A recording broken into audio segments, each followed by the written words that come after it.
How are you? Good. Good? Hey, Mike. Good. Still having trouble running the football. I was wondering if, in terms of Ramondre, if maybe he's focusing a little too much on protecting the football. Well, I think probably everybody is. I wouldn't say that it's just Ramondre. I think that that's something that probably both backs that played yesterday, that carried the ball yesterday, probably are focused on. And, I think there's a balance there. We've talked about that. I know when we don't turn it over, we've won those 3 games. So there's certainly a balance there, and we have to give them a good plan, and we have to block and execute that, and to block support, and then we have to run and make people miss and break tackles. So we'll work hard at that.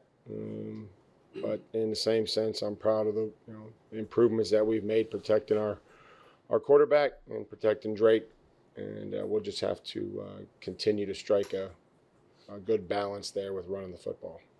Mike, saw some video of you in the locker room after the game. Why is it so important for you to harp on to your players to enjoy it? Well, they put a lot into it. We try to coach them throughout the week. We coach them.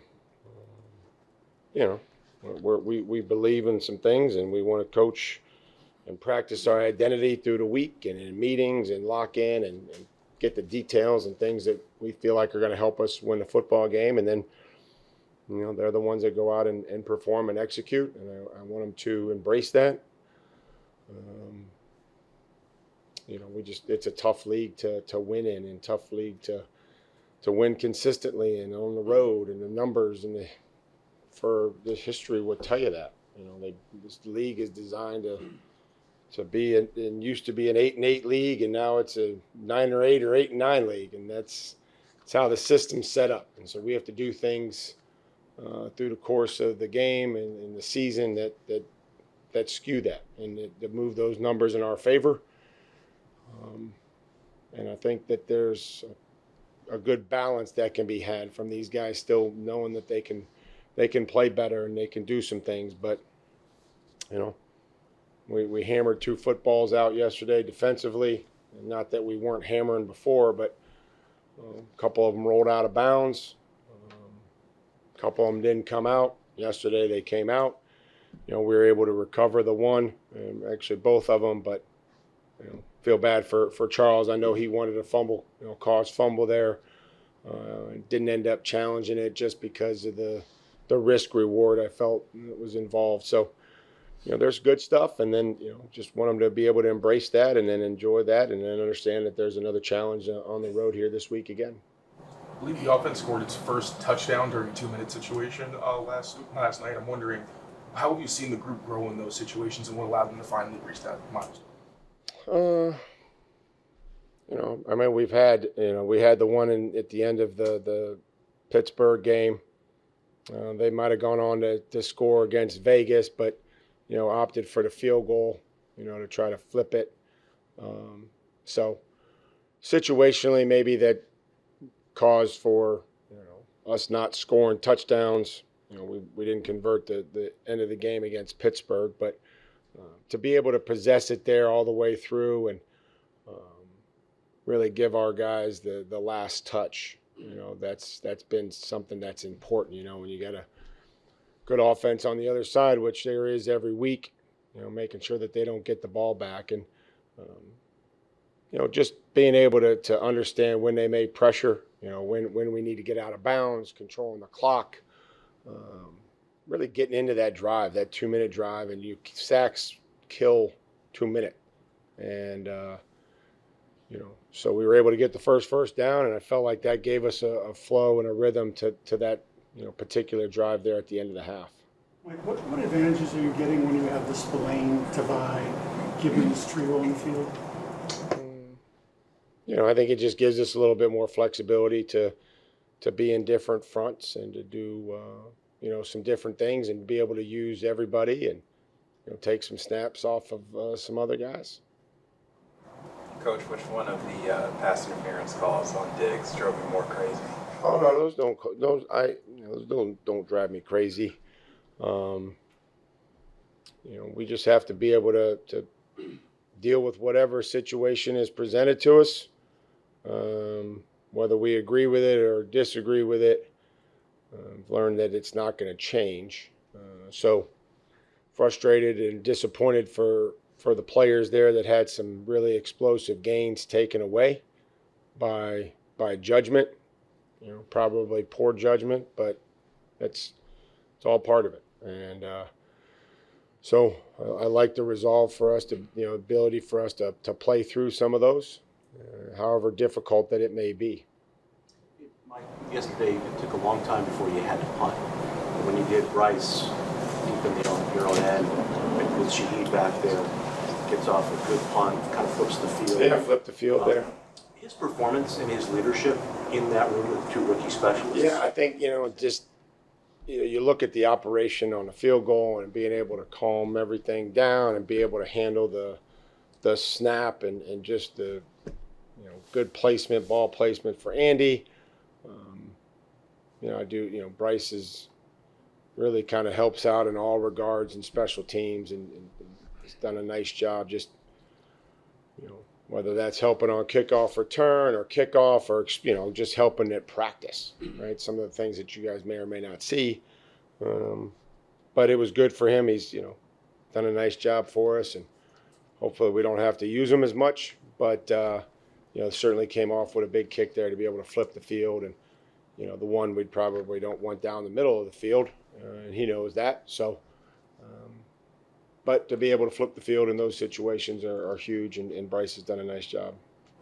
Mike, on the 9-yard flip from Drake to Trevion, is that a no-yes play? Is that a balance being a playmaker and being safe? Like, how as a coach do you view the decision there to pitch the ball? Obviously, was successful in that.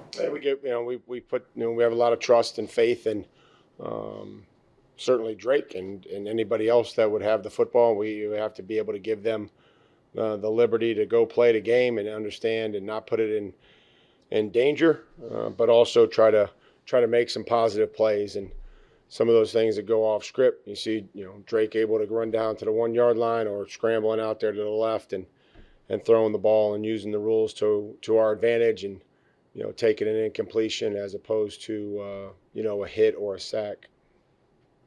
With the running game, to kind of get back to Karen's question from earlier, do you think you guys could benefit from more variety in the run? I'm just thinking of those last few handoffs towards the end of the game. It just seemed sort of direct runs straight downhill. Yeah, man, I think that when you talk about 5 minute, you want to be protective of pressures and things like that. I think there's a lot of variety in our run game throughout the season, and to look at one specific play and one specific situation probably isn't fair. But you're free to do whatever you want. I just you want to make sure that in those situations that you're trying to get the ball downhill, you're not trying to run sideways and create a holding penalty, that would stop the clock, lose yardage, all those things in 5 minute that we're trying to be good with, but also gain a first down to win the game. So we'll keep working. We've had some good runs, and we've had some pitiful ones too. And so we just have to make sure that there's a consistency, that we're coaching the details, that we're coaching the demeanor, and understand that it's going to be some dirty runs in there, and that we're going to have to make a guy miss or break a tackle, things that we've done throughout the season, and be able to do all those while taking care of the football and trying to move the line of scrimmage. So, probably wished we probably had some more production in the run game there at the end. We got the one first down, and then we were able to throw for the second one. Coach, it's Titans week. What are your thoughts on going back there in Nashville? This is going to be probably a lot to be said about this, and I think would file under the category of, is it interesting or important? And I would probably say this would be very interesting, but in the end, not very important to our preparation or what we need to continue to try to do to improve as a team.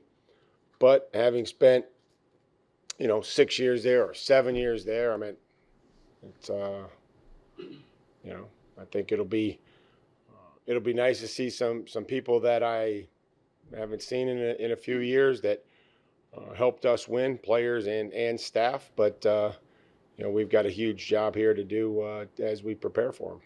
Like we're Two seeing final questions. Drake improve from week to week. What did you like about yesterday's game in terms of improvement? Well, we talked about being able to recognize when the pocket is still there and be able to climb and transfer into the pocket as opposed to, just extending and cutting half the field. Did that at times. Still some things to work on and improve there. But I think that there's a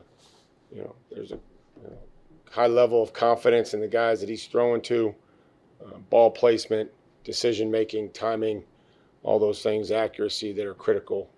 And so those are things that we're continuing to see. Going back to post game, notice that you break the team down now. I'm wondering if that's something you did in Tennessee as a head coach as well, and then you were also here, but it was the all yeah thing. I noticed that sort of gone away too. Was that discussed with captains, or just kind of how did that come about? No, I don't think that. Sometimes I break them down, sometimes I don't. I don't know if there's a real rhythm to that or cadence.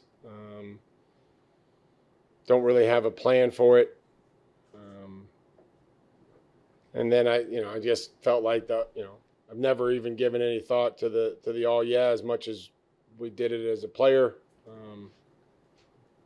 I think that's just a different team, and no, we don't really practice the post game celebrations. That's not something that we have on a practice script, but would like to continue to celebrate wins any way that the players want. I'm all for it. Appreciate it, guys. Stay dry.